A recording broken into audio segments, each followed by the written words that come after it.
Perubahan dramatis di timur laut Suriah.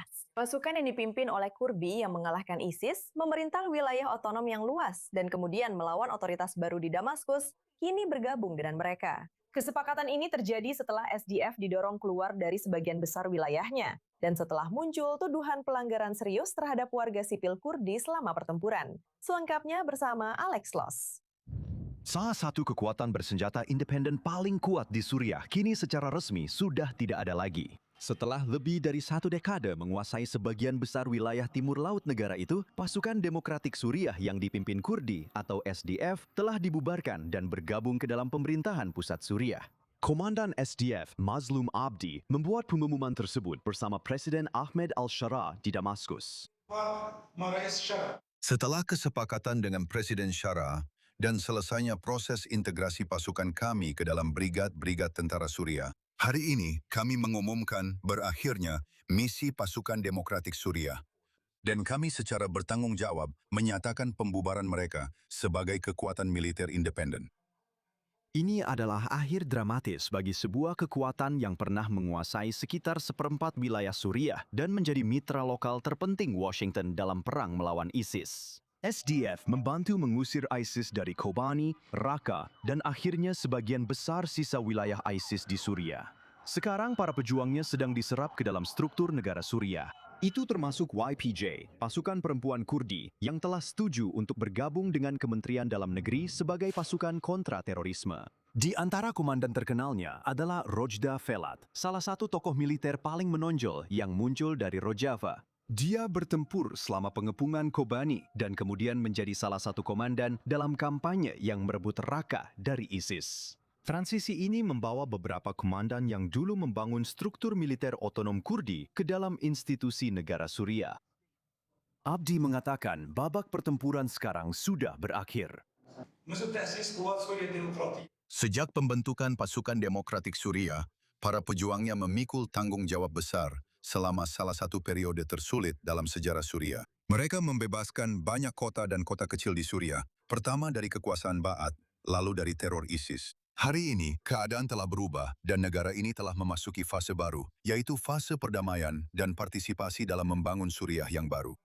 Washington sangat mendukung kesepakatan ini. Utusan Amerika Serikat Tom Barrack menyebut perkembangan ini benar-benar bersejarah dan mengatakan bahwa hal ini menunjukkan seperti apa integrasi sejati tanpa pemenang dan pecundang. Pesannya sederhana, satu tentara, satu pemerintahan, satu negara. Bagi Kurdi Suriah, kesepakatan ini juga disertai dengan konsesi politik dan budaya, termasuk pengakuan atas pendidikan berbahasa Kurdi dan peran bagi para pemimpin senior Kurdi di dalam pemerintahan baru.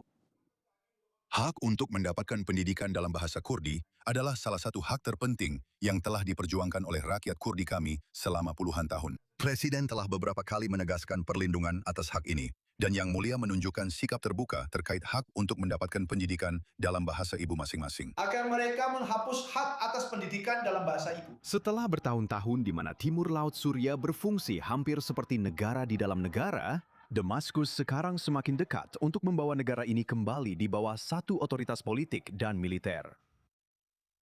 Untuk membahas lebih lanjut, saya sekarang ditemani oleh Caroline Rose, Direktur Senior di Sufan Center. Caroline, senang sekali bisa berbincang dengan Anda di i24 News. Terima kasih. Terima kasih banyak sudah mengundang saya. Situasinya benar-benar berbalik.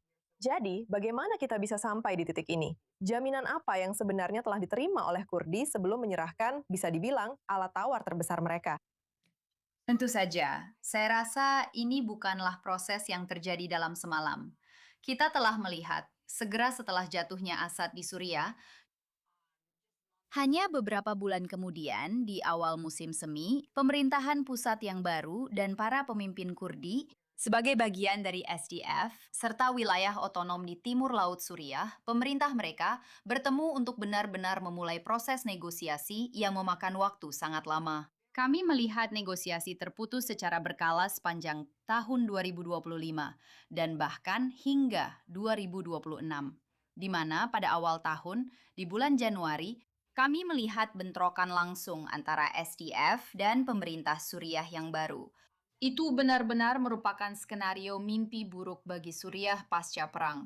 Dan itulah mengapa menurut saya hal itu benar-benar mempercepat keputusan yang kita lihat hari ini, yang bukan hanya penyatuan pasukan SDF dan aparat keamanan yang selama ini berada di wilayah Timur Laut, tetapi juga pembubaran resmi pasukan Demokratik Suriah di Suriah. SDF, mereka menghabiskan 1 dekade melawan ISIS, dan tentara baru Suriah memang mencakup beberapa mantan faksi jihadis. Caroline dan sekarang para pejuang Kurdi mendapati diri mereka bertugas bersama pria-pria yang memiliki hubungan dengan jaringan ekstremis yang dulu mereka lawan. Tentu saja, saya rasa apa yang akan kita lihat akan ada beberapa hambatan ke depan saat kita mulai melihat berbagai brigad, berbagai unit mulai disusun ulang. Dan kita telah melihat misalnya jaminan bahwa beberapa unit tertentu akan diserap ke dalam tentara Suriah dan kemungkinan besar akan tetap sama. Dalam arti komposisinya belum tentu berubah. Lokasi mereka, apa yang mereka wakili, serta fokus mereka yang sangat tinggi dan mendalam pada inisiatif kontraterorisme juga akan tetap ada. Namun pada saat yang sama, mereka akan berlatih bersama pasukan tentara Suriah. Banyak yang memiliki pengalaman pertempuran yang berbeda.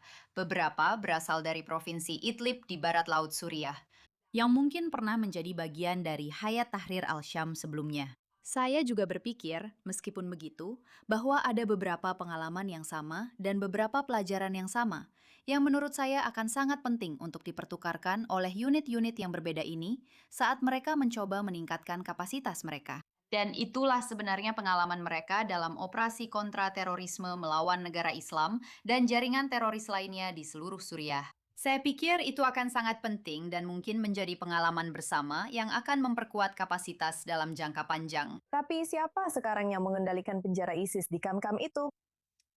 Nah, beberapa sudah dikosongkan.